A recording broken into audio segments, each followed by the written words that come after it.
Muy bien, hermanos, estamos todos ahí. Marcos capítulo 15, versículos 42 al 47. Cuando llegó la noche, porque era la preparación, es decir, la víspera del día de reposo, José de Arimatea, miembro noble del concilio, que también esperaba el reino de Dios, vino y entró osadamente a Pilato y pidió el cuerpo de Jesús. Pilato se sorprendió de que ya hubiese muerto, y haciendo venir al centurión le preguntó si ya estaba muerto. E informado por el centurión, dio el cuerpo a José, el cual compró una sábana y quitándolo, lo envolvió en la sábana y lo puso en un sepulcro que estaba cavado en una peña, e hizo rodar una piedra a la entrada del sepulcro. Y María Magdalena y María, madre de José, miraban donde lo ponían. Oremos. Amado Padre Celestial, muchas gracias por tu palabra, por este evangelio. Te pedimos, Señor Dios, que sea tu Espíritu Santo, dándonos la claridad, el entendimiento, que podamos recibir cada palabra, retenerla, Señor Dios, y aplicarla en nuestra vida. Te lo pedimos, Señor, en Cristo Jesús. Amén. Podemos sentarnos, hermanos.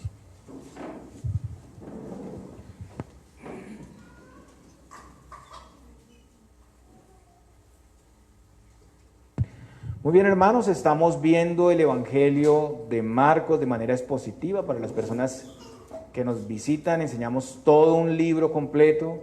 En estas últimas semanas, estamos ya en la última parte.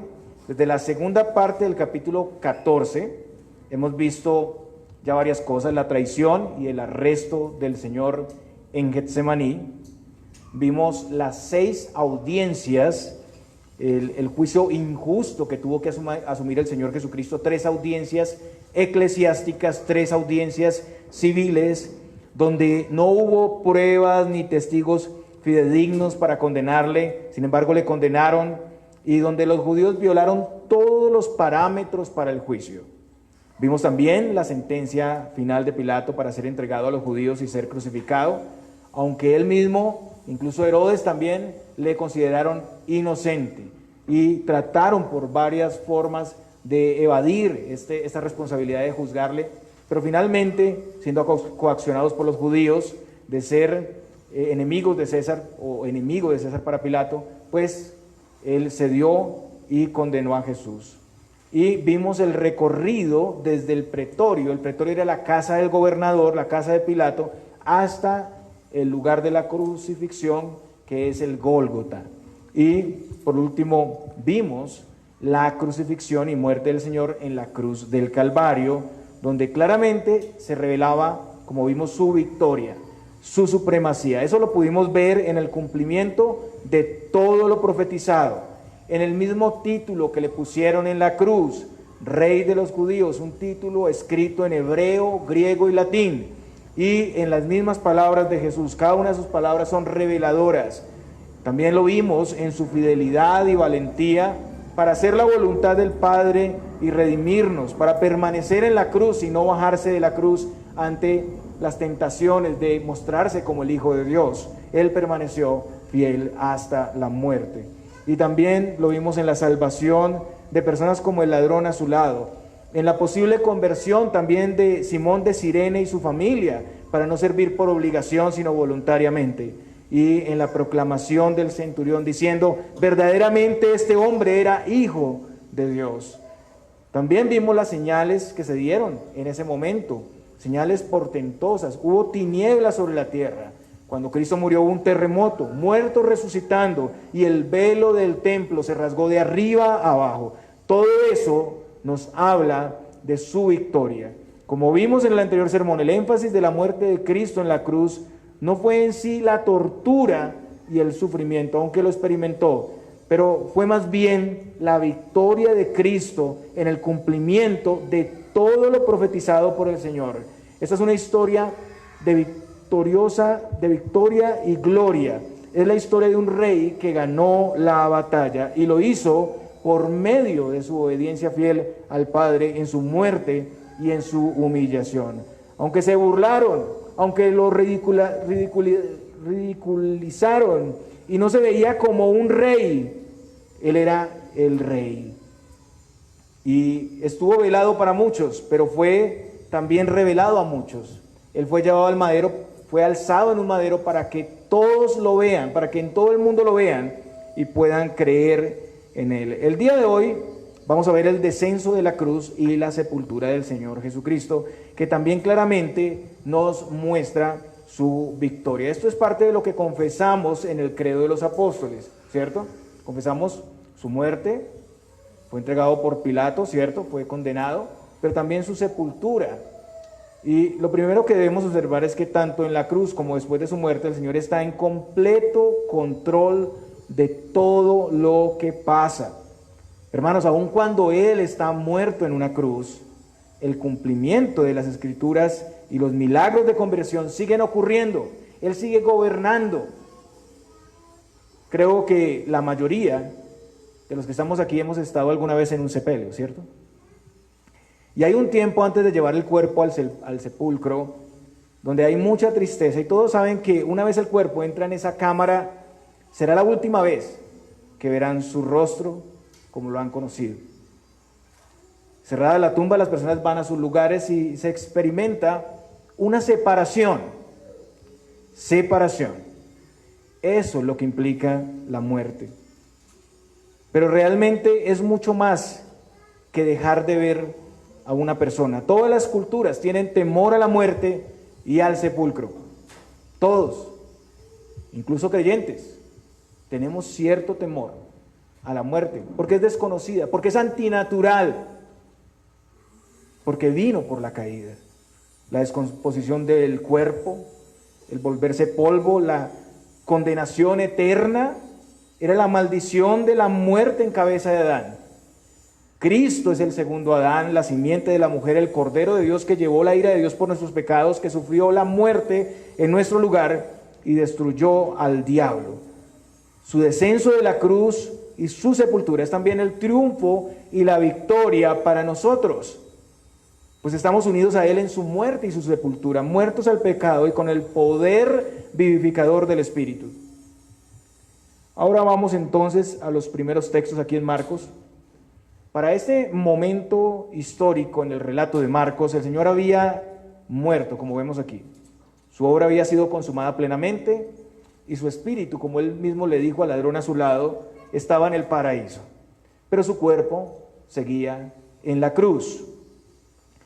Según Marcos, vemos que era de noche. Dice, cuando llegó la noche, porque era la preparación, es decir, la víspera del día de reposo. Entonces, este era el sábado de la semana de la Pascua, el tiempo de preparación porque iniciaba el sábado. Según Juan, si ustedes miran Juan 19:31, este día de reposo era de gran solemnidad, era especial. Como ya hemos visto en el calendario judío, el día comienza al atardecer y continúa durante la noche hasta el atardecer del día siguiente. En el libro de Éxodo 12:6, se nos dice que el cordero debía ser sacrificado entre las 2 tardes. Y ese es el periodo de tiempo entre la puesta del sol y la noche. La tarde de la preparación es el día viernes, que estaba ya por concluir. Y empezaba el sábado, el día solemne, porque era el sábado de la Pascua, como ya decía. El Señor murió el viernes a las 3 de la tarde. A las 6 de la tarde aproximadamente iniciaba el día de reposo. Entre las 3 y las 6 era el tiempo para ocuparse de los cuerpos. Recordemos que en el sábado los judíos no podían hacer ninguna obra. Tenía que pasar en este periodo de tiempo. Incluso era una maldición ser colgado de un madero y se contaminaría la tierra si dejaban los cuerpos en la cruz durante la noche. Eso está en Deuteronomio 21, del 22 al 23. Escuchemos. Dice, si alguno hubiere cometido algún crimen digno de muerte y lo hiciereis morir y lo colgareis en un madero, no dejaréis que su cuerpo pase la noche sobre el madero, sin falta lo enterrarás el mismo día, porque maldito por Dios es el colgado, y no contaminarás tu tierra que Jehová tu Dios te da por heredad. Dejar los cuerpos muertos durante la noche era una profanación del día de reposo. Entonces, por todo esto, el Señor debía ser bajado de la cruz, sepultado antes de iniciar el sábado, antes de las 6 de la tarde. Juan en su evangelio relata 2 eventos de importancia no están aquí en Marcos, que sucedieron antes que el Señor fuera bajado de la cruz. Y en primer lugar es que los huesos de Jesús no fueron quebrados. En segundo lugar, que fue atravesado por una lanza en el costado. Vaya conmigo a Juan 19, 31. Ahí aparece esto. Juan 19, 31.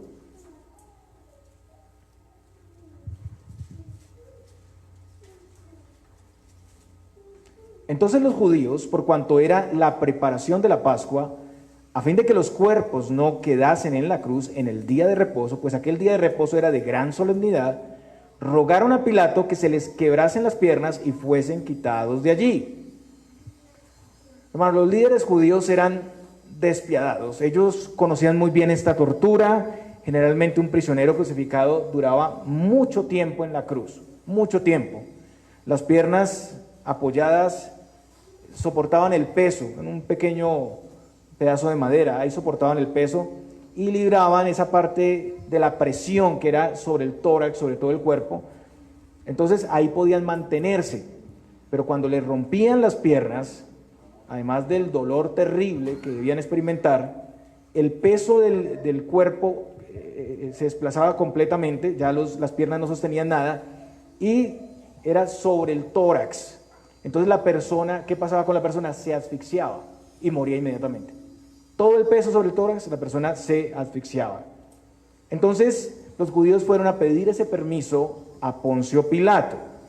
Y bueno, qué hipócritas eran estos hombres. Se presentaban muy religiosos, muy cumplidores de la ley, pero acaban de condenar y asesinar a un inocente con falsos testimonios. Y ahora pues están preocupados por el día de reposo, ¿no? Y quieren ir a solucionar esto, que se le practique a Jesús esta tortura de quebrar las piernas para ellos poder celebrar con limpieza de conciencia el día del Señor. Son hipócritas. Entonces los soldados quebraron las piernas a los dos hombres que estaban al lado y lado, todavía estaban vivos, pero al llegar al Señor, como ya está muerto, pues no es necesario quebrarle las piernas. Y hermanos, esto es importante porque es también el cumplimiento de las Escrituras. En el Antiguo Testamento, al comer el cordero pascual, no se debía quebrar ningún hueso. Esas fueron las instrucciones dadas en el libro de Éxodo. Éxodo 12, 46 dice: se comerá en una casa y no llevarás de aquella carne fuera de ella, ni quebraréis hueso suyo. El Salmo 34, 20 también dice: Él guarda todos sus huesos, ni uno de ellos será quebrantado. El Señor, hermanos, es el verdadero Cordero de Dios, es el cumplimiento de todo lo que era figura, señal y sombra en el Antiguo Testamento. Y otra vez se resalta aquí la soberanía de Dios. ¿Cómo se podía coordinar todo esto, ¿no? Que Él muriera antes que los otros dos, que Pilato les diera permiso, o sea, y que en el momento que llegaran, pues se limitara el que le quebraran las piernas porque ya estaba muerto, ¿no? Entonces estos soldados de Pilato, sin saber todo esto, cuando llegaron al Señor le encontraron muerto y no le quebraron los huesos. Estos judíos, sin darse cuenta, estaban cumpliendo la profecía del Señor. Todo lo que hacían era parte de ese cumplimiento. En segundo lugar, para garantizar y asegurarse que verdaderamente estuviera muerto, y eso fue lo segundo que no narra Marcos que sucedió, uno de los soldados atravesó el costado de Jesús con una lanza. Es una espada larga y sale sangre y agua. Eso está registrado en Juan 19, del 34 al 35. El apóstol Juan fue testigo de eso, él estaba ahí, él vio con sus ojos lo que pasó. En primer lugar, eso nos muestra con claridad que Jesús era completamente humano. Su cuerpo no era una ilusión, no era una entidad espiritual. Su muerte no fue como en apariencia, y lo digo porque algunas personas sí creen eso, pero realmente Cristo, Dios se hizo carne, Dios fue manifestado en carne. Él murió verdaderamente y su cuerpo fue real. Y siendo Dios eterno, tomó forma de hombre, se encarnó para nuestra salvación. También cuando hablamos de sangre y agua saliendo de Cristo, vemos que la sangre tiene una representación, representa su muerte, es el precio de nuestra salvación, su vida. La vida de la carne está en la sangre, representa su muerte. Y el agua saliendo de Cristo, según vemos en las palabras a Nicodemo, que va a aparecer también en esta historia más adelante, simboliza la vida que Jesús comunica por el Espíritu Santo. El agua es un símbolo del Espíritu. El Señor nos está mostrando aquí que de su muerte cruenta brota la vida. Nos está mostrando su victoria, su cumplimiento. Nos da a conocer anticipadamente, y escuchen bien esto, la transición al nuevo pacto, un pacto mejorado.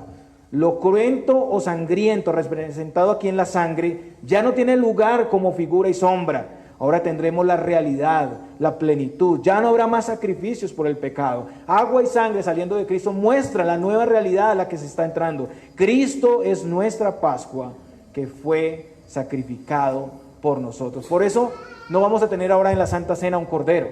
No vamos a tener dolor, ya no es cruento, porque ya Cristo murió y lo hizo una vez y para siempre. Conociendo este momento previo entonces al relato de Marcos, donde se ha confirmado la muerte del Señor suficientemente, José de Arimatea solicita a Pilato el cuerpo del Señor. Y aquí vamos a ver una tercera confirmación de su muerte, esta vez por una autoridad civil. Una autoridad civil. Recordemos que la mayoría de los discípulos habían huido. Solo Juan se quedó con el Señor. Y aparece un personaje aquí, José de Arimatea, que va donde Pilato y osadamente reclama el cuerpo de Jesús. Arimatea era un pueblo de Judea que quedaba aproximadamente a 32 kilómetros al noroeste de Jerusalén, era cerca. Mateo dice que José era de ese lugar, era oriundo de ese lugar y era un hombre muy rico. Mateo 27:57. Además, también en los evangelios vemos que era un hombre devoto, bueno, justo, un hombre distinguido, un hombre respetado. Según Marcos, este hombre era miembro noble del concilio y esperaba el reino de Dios. Noten ustedes esas palabras.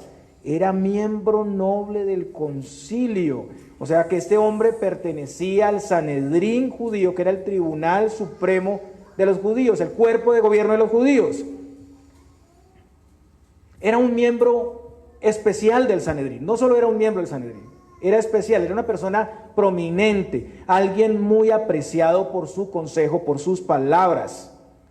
Pero sobre todo, este hombre era uno de los líderes judíos que hacían parte del gobierno de Israel.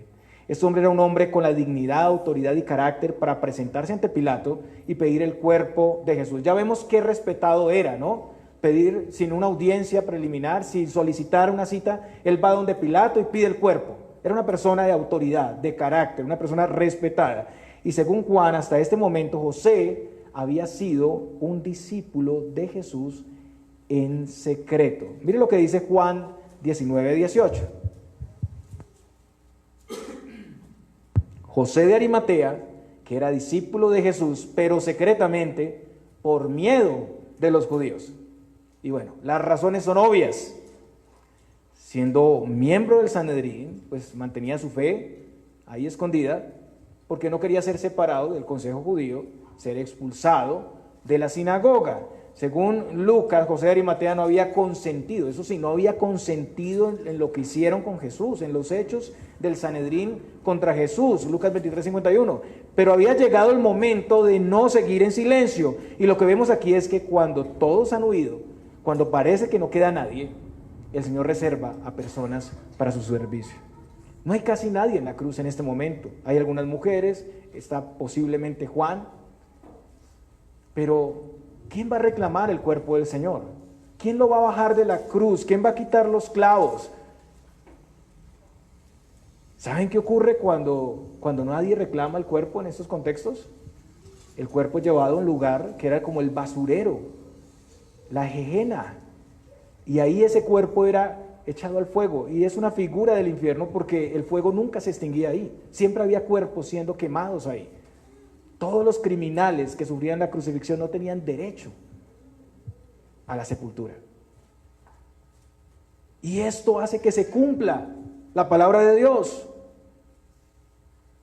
Entonces, cuando no hay nadie, hermanos, el Señor se reserva a personas para su servicio. El Señor tuvo siempre el control.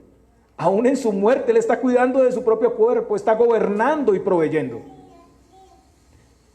Y asimismo, Él gobierna y provee a su iglesia, aunque muchos estén en temor, aunque muchos estén en quietud y silencio.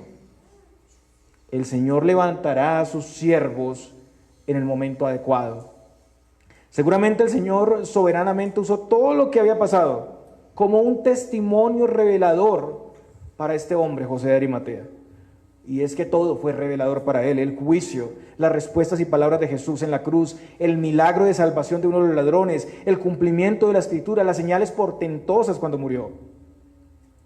Lo cierto, hermanos, es que el Señor había iniciado una obra en este hombre, y contrario a sus compañeros judíos, él ahora deseaba hacer abiertamente lo que era justo. También hay un contraste acá con los discípulos. Ellos huyeron, pero él estaba dispuesto ahora a exponer su fe, a servir al Señor. Este hombre sinceramente esperaba el reino de Dios, y lo dice el texto. Pero hasta este momento había sido un discípulo en secreto. Y les pregunto, hermanos, ¿acaso puede un cristiano verdadero ser discípulo del Señor en secreto permanentemente? De ninguna manera. No es posible permanecer así. Siendo un seguidor del Señor, permanecer así no es posible. No piensen que por algún tiempo se pueda permanecer así. Hermanos, este no es un ejemplo a imitar. Esta es una advertencia. Es una advertencia para nosotros, para que no actuemos de esa manera. Por la providencia de Dios, Nicodemo fue sacado de ese engaño. Él estuvo atrapado bajo el engaño del honor, la posición social. Él estuvo detenido por su honra, por su yo, por perder su lugar. Él era alguien distinguido, un consejero sabio. Y también, junto a su posición, estaban sus riquezas. Era un hombre rico. Asociarse con Jesús implicaba perder su lugar, su respeto en la sociedad. Por eso permaneció al principio en silencio. Y en esta situación, hermanos, él perdió mucho. Él perdió tiempos maravillosos, tiempos invaluables en la presencia de Jesús. Él no estuvo con los 12 andando con ellos y sirviendo, aprendiendo a los pies de Cristo. ¿Cuánto servicio y tiempo perdió por mantener cosas como su honor, su riqueza y su estatus? Pero Cristo es más valioso que todo esto. Hoy día nosotros entendemos eso. Que ninguno, hermano, se distraiga o se conforme con cosas tan pequeñas, con anhelos tan limitados. Que ninguno se engañe pensando que puede ser un discípulo mientras está manteniendo sus ojos puestos en la avaricia o lo que el hombre o el mundo pueda dar. Y hoy, hermanos, esto no es ajeno, sigue siendo común. Incluso personas que no quieren vincularse a la iglesia, que no quieren exhibir públicamente su fe, porque la vinculación a la iglesia es exhibir públicamente la fe, por todas las demandas y consecuencias que puedan traer. Entonces evitan pertenecer a la fe. Personas que aprecian a Cristo, que escuchan la palabra, pero quieren evitar el compromiso, evitar las dificultades que vienen por la fe y que tienen que pasar, evitar perder algo. Hay otros evangelios allá afuera que no te hablan de perder, te hablan es de ganar, de prosperidad, de poder, para evitar perder algo, para servir a Cristo, para perdernos, pero en Él, para morir a nosotros, porque es realmente morir a nosotros mismos. Muchos quieren seguir al Señor de esa manera, pero es imposible. Si eres verdaderamente de Cristo, el Señor no te va a permitir seguir en secreto. La vida va a brotar de ti como una fuente, tu testimonio será evidente, porque un muerto se ha levantado. ¿Y quién no se asombra con un muerto que se ha levantado? Porque su pasado ha sido sepultado con Cristo y ahora es una nueva criatura. Tus familiares, tus amigos, tus vecinos, tus compañeros de trabajo se enterarán inevitablemente de tu fe. Y tú querrás que ellos se enteren y que vengan a la fe, como este hombre.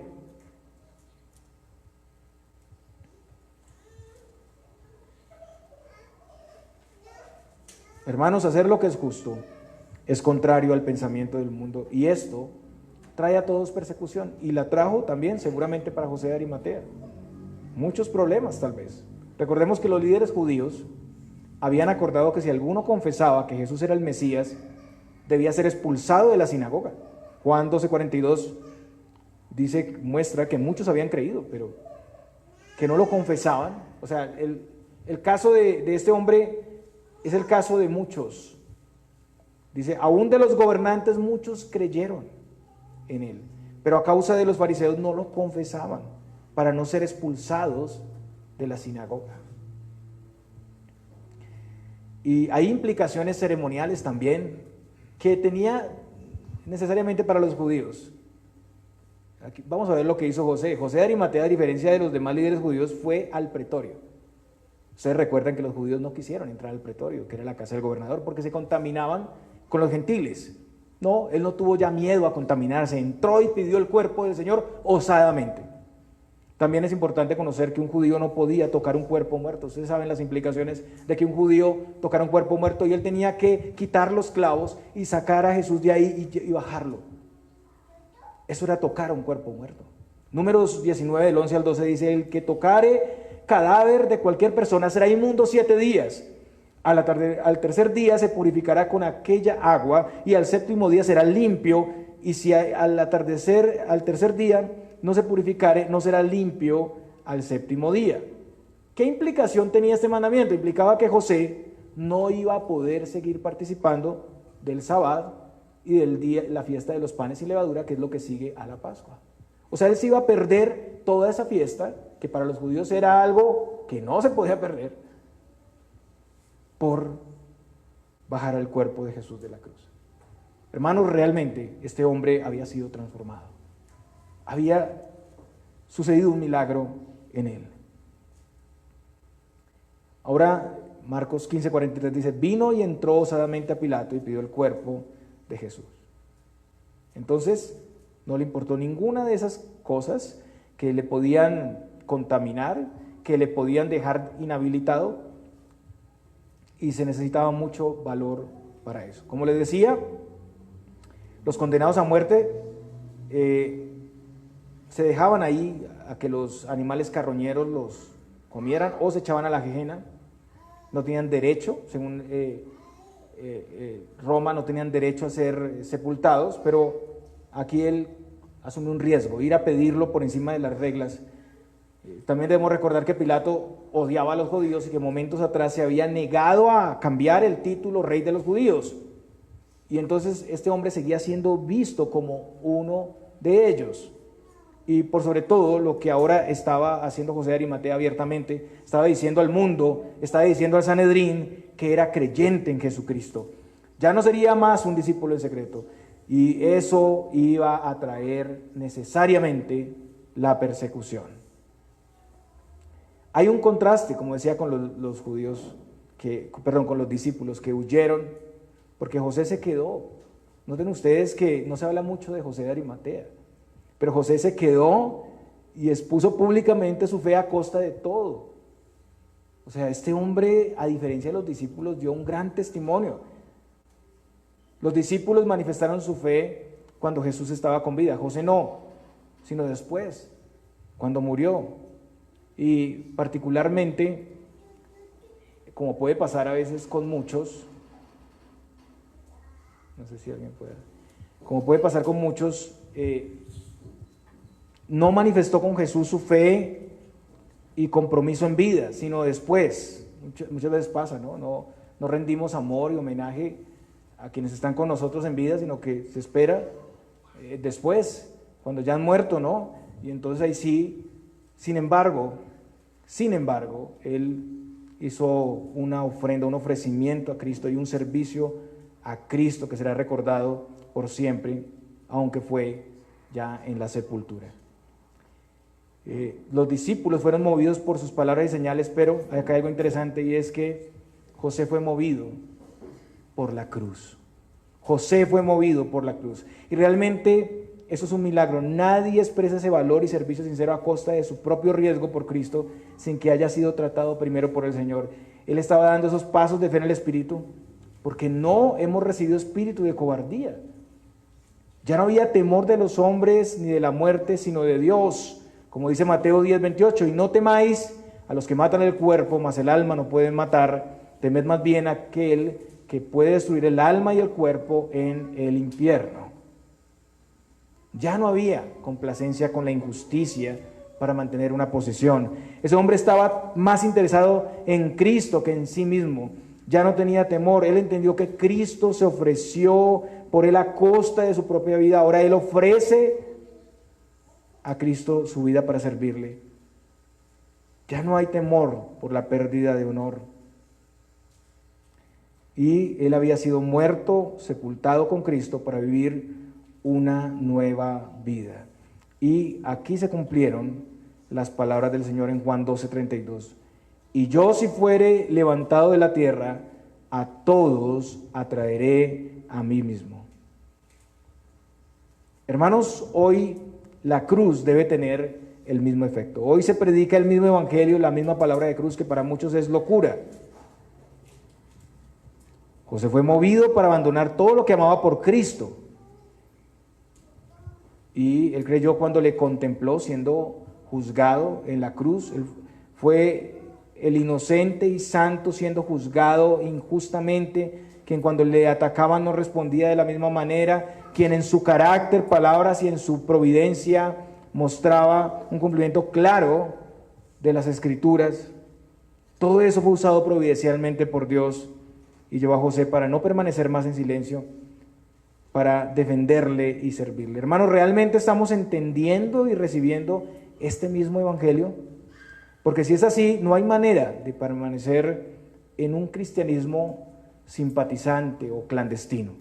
No hay manera de silenciarnos, de ser pasivos. Si entendemos que Cristo hizo toda esta obra en nuestro lugar, que Él era nuestro sustituto, que Él hizo esto para darnos su justicia, pues no podemos permanecer en silencio. No hay nada más motivador que mirar a Cristo y su provisión. También esto nos muestra que el Señor obra en las personas de manera soberana y misteriosa. Muchas personas, aunque reconocen a Cristo y le creen, aún no tienen suficiente claridad. Y el Señor en su sabia voluntad obra en ellos de manera particular para que puedan verle y apreciarle y vivir para Él. Los discípulos, al igual que José, experimentaron ese despertar espiritual, pero si se dan cuenta, no fue en el mismo momento.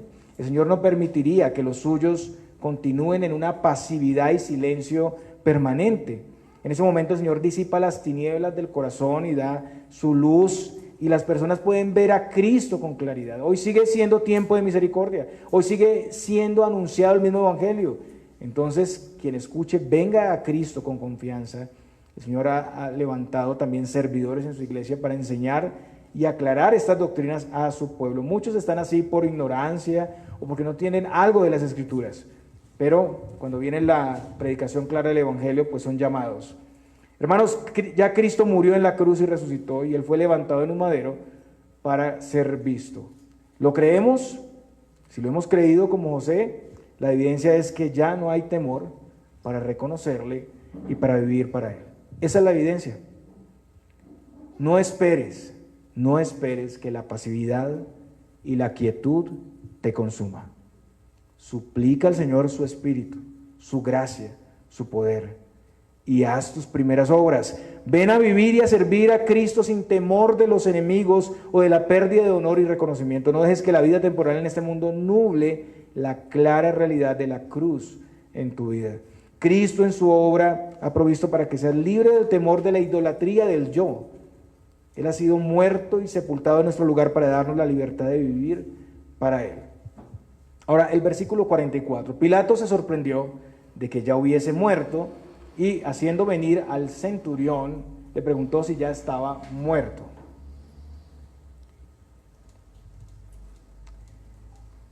Considerando que la muerte por crucifixión era una tortura lenta, Pilato se sorprende que ya el Señor haya muerto. Y eso es muy importante porque la muerte de Jesús fue confirmada por varias personas y especialmente por una autoridad civil. Ese es el punto aquí. Como vimos, el agua y la sangre saliendo de Jesús habían mostrado aquí su humanidad, y ahora el centurión y Pilato están confirmando de nuevo su muerte. O sea, no fue una ilusión, Él verdaderamente murió. Después de esto, Pilato permitió la entrega del cuerpo de José. El versículo 45 dice esto: e informado por el centurión, dio el cuerpo a José. Entonces fue José de Arimatea el que bajó a Jesús de la cruz, el que quitó los clavos y lo envolvió en una sábana o unos lienzos. El pasaje dice, el cual compró una sábana y quitándolo lo envolvió en la sábana. Parece que José recibió ayuda de otros para retirar el cuerpo. Posiblemente algunos siervos de José de Arimatea, recordemos que este era un hombre con sirvientes, era un hombre rico, pero él directamente fue el que lo quitó y recibió ayuda para llevarlo y para ponerlo en la sábana. Y también, según Juan, vemos que había alguien más presente que era alguien muy similar con poder gubernamental, Nicodemo. Juan 19, del 39 al 40, dice, también Nicodemo, el que antes había visitado a Jesús de noche, vino trayendo un compuesto de mirra y de aloes como 100 libras. Tomaron pues el cuerpo de Jesús y lo envolvieron en lienzos con especias aromáticas, según es costumbre sepultar entre los judíos. Entonces, lo que trae Nicodemo, en nuestra medida actual, equivalía a 32 kilos de mirra y aloes. Recordemos entonces, ¿quién era Nicodemo? Era un principal entre los judíos. Ustedes recuerdan que igual había buscado a Jesús de noche, para no ser visto de los demás. Y más adelante había cuestionado a los líderes judíos por juzgar a Jesús sin escucharle. Juan 7, del 50 al 52 dice eso.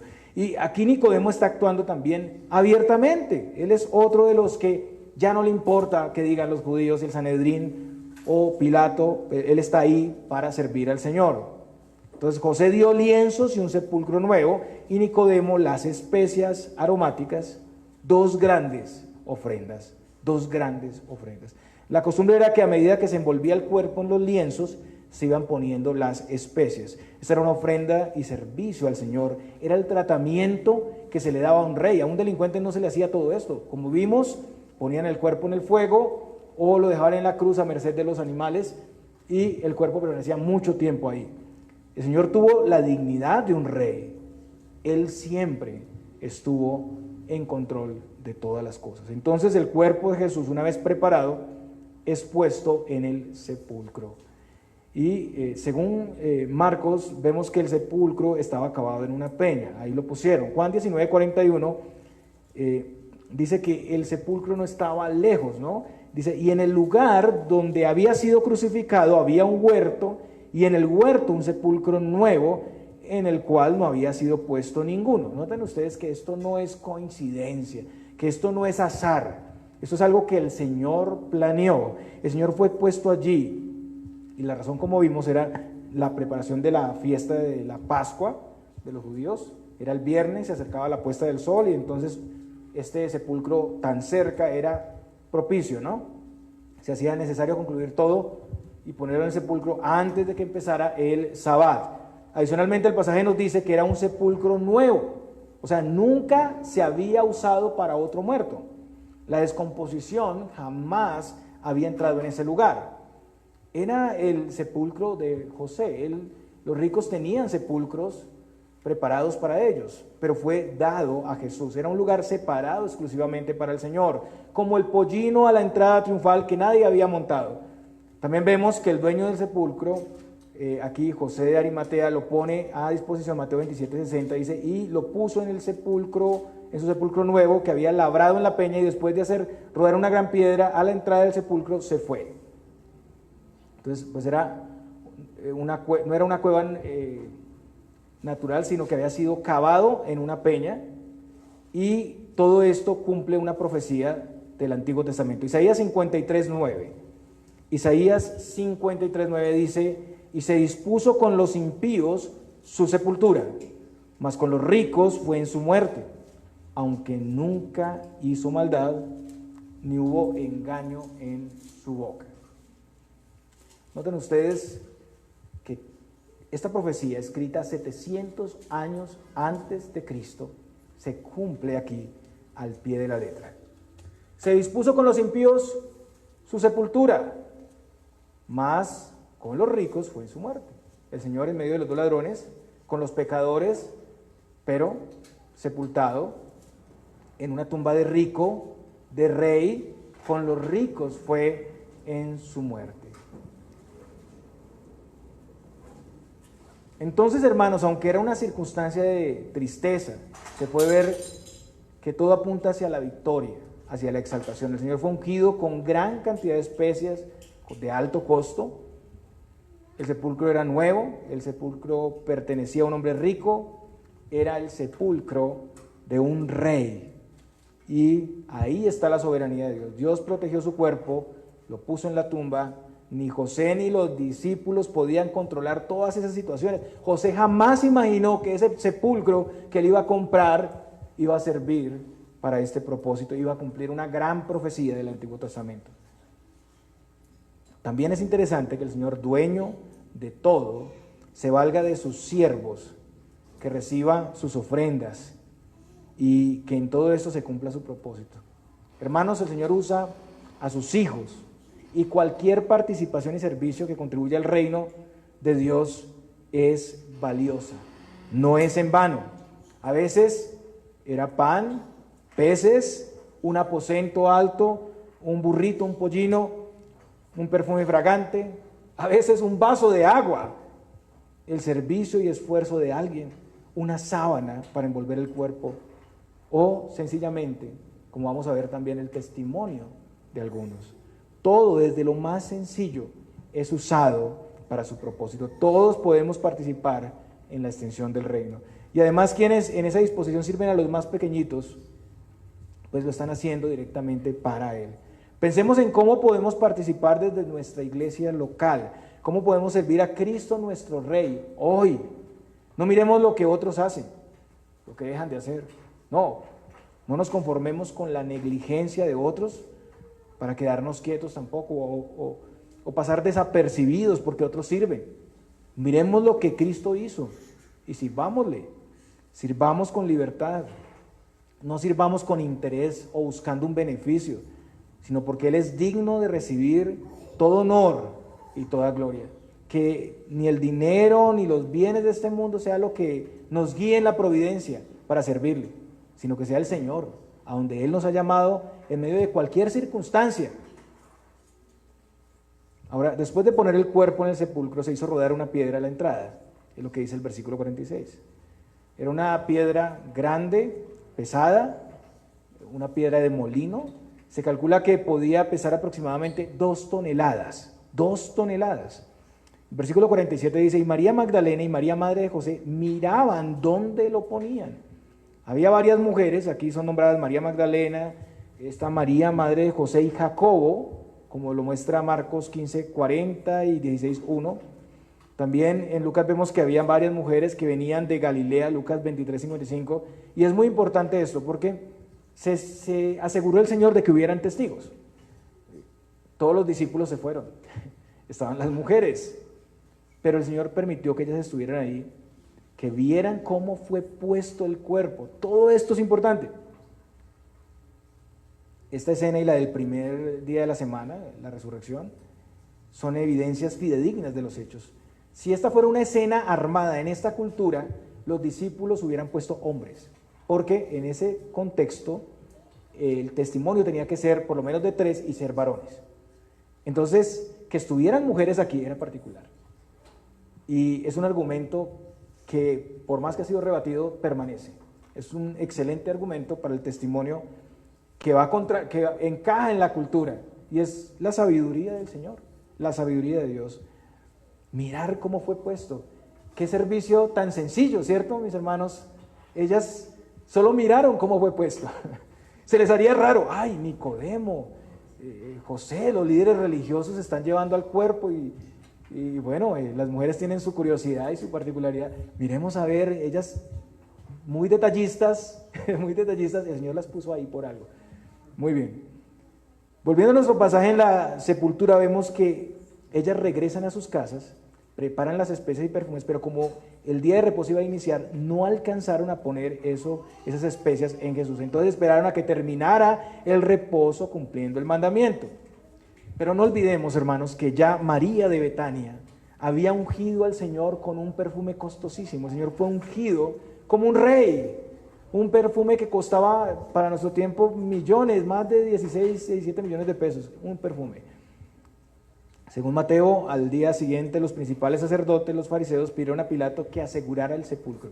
Y eso también es importante. Lo hicieron siendo el día de reposo. O sea, hicieron algo que no debían hacer en su propia creencia, ¿no? Fueron a Pilato, ya no les importó entrar hasta el pretorio y quebrantan acá las leyes. Y Pilato autoriza una guardia y los envía a asegurar el sepulcro. Mateo 27:66 dice, entonces ellos fueron y aseguraron el sepulcro, sellando la piedra y poniendo la guardia. Entonces se asegura con la piedra de 2 toneladas, el sello y la guardia. El sello pegado a la piedra era una cuerda que estaba recubierta de yeso o cera y se estiraba sobre la piedra. El que rompiera el sello podía ser condenado a muerte. Era algo delicado romper ese sello. Entonces fue claro, fue evidenciado que el Señor murió físicamente y que la tumba fue debidamente asegurada. Y con eso se aseguraba el testimonio cuando Él resucitó. En su muerte el Señor estaba en control soberano, dirigiendo todas las cosas. No olvidemos, hermanos, no se nos vaya de la mente que en esta escena que estamos viendo, el Señor yace muerto. Que en su muerte recibió el honor y la honra de un rey, siendo sepultado con los ricos, siendo ungido como un rey. Y que en su muerte la salvación se publicó y fue creída incluso por miembros del Sanedrín, por el centurión y por uno de los crucificados. La victoria de Cristo es clara aún en su sepultura. Entonces, en conclusión, su descenso de la cruz y su sepultura confirma finalmente su muerte. Los detalles de su muerte profetizados, cumplidos, el trato de rey en su muerte anunciaba su victoria total. Y todo esto nos muestra claramente la soberanía de nuestro Dios. Aún muerto, Él estaba en control de todas las cosas. Él dirigió el cumplimiento de todas las profecías. El Señor sufrió la muerte para librarnos de ella, para quitarnos todo temor y proveernos vida en abundancia.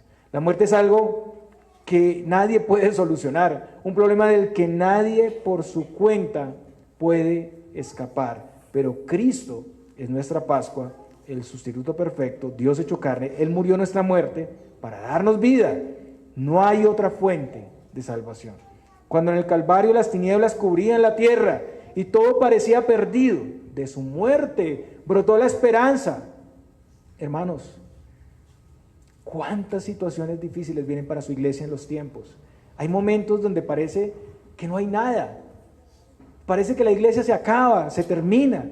Este pasaje nos llena de esperanza y de gozo, porque las tinieblas, porque las consecuencias del pecado que vemos a nuestro alrededor y que vemos en nosotros mismos, las derrotas con nuestra lucha contra el pecado, todas esas situaciones, al ver esto nos da esperanza. Cristo ha vencido, hermanos. Hay grandes destellos de victoria en medio de todo esto. ¿Los puedes ver, hermanos? ¿Los puedes ver? Y este es solo el inicio de lo que vendrá: la resurrección y ascensión. Es el principio de las victorias que se vienen dando. Hermanos, esta enseñanza es de mucho consuelo para nuestras vidas.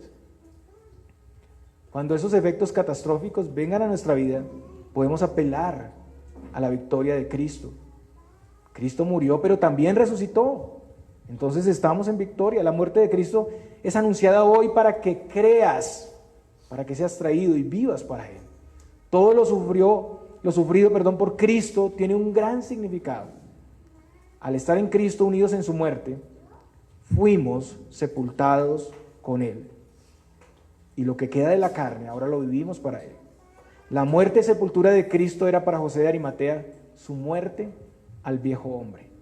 ¿Es para ti la muerte y sepultura de Cristo la muerte a ti mismo? Él ya no vivía para la injusticia del Sanedrín, ya no vivía en temor de perder la aprobación de los hombres, de ser un marginado y despojado o incluso hasta muerto. Podía libre y abiertamente decir que era de Cristo y servirle. ¿Tú puedes hacer esto? ¿Vivir y servir para Cristo libremente? Bien dice el apóstol Pablo que nuestro viejo hombre fue crucificado juntamente con Él para que el cuerpo del pecado sea destruido a fin de que no sirvamos más al pecado. Romanos 6:6. Y Colosenses dice que fuimos sepultados con Él. Entonces, si has estado siendo discípulo en secreto o si estás cayendo en el desánimo, no tengo más que decirte sino que mires a Cristo, mira sus sufrimientos y humillaciones, Contempla sus palabras, su paciencia, siendo inocente, porque eso fue por ti, para que tú tengas vida eterna. Contempla en todo eso su victoria y tu victoria. Levántate del letargo, levántate del silencio, sé valiente, levántate como un siervo fiel y verdadero, defiende la causa de Cristo y sírvele con todo tu ser, deja que tu vida se consuma para Él. Si Cristo no te motiva, no tengo nada más que darte, no tengo nada más que darte. Nada puede hacerlo. Solo hay dos grupos aquí, quienes viven para sí mismos, quieren permanecer así. Algunos de estos conocen la veracidad del testimonio de Cristo, pero no lo toman para sí, ni viven conforme a Él y no quieren comprometerse. Y quienes como José, por el poder del Espíritu, han renunciado a sí mismos, a todo lo que son para ganar a Cristo, han sido muertos y sepultados con Él para vivir para Él. Como dice Pablo en Romanos 6:5, porque si fuimos plantados juntamente con Él en la semejanza de su muerte, así también lo seremos en la de su resurrección. Hermanos, solo para quienes tienen esta visión, quienes han puesto los ojos en Cristo, son las buenas nuevas, son las promesas, que así lo seremos también en su resurrección. El Señor les bendiga, hermanos.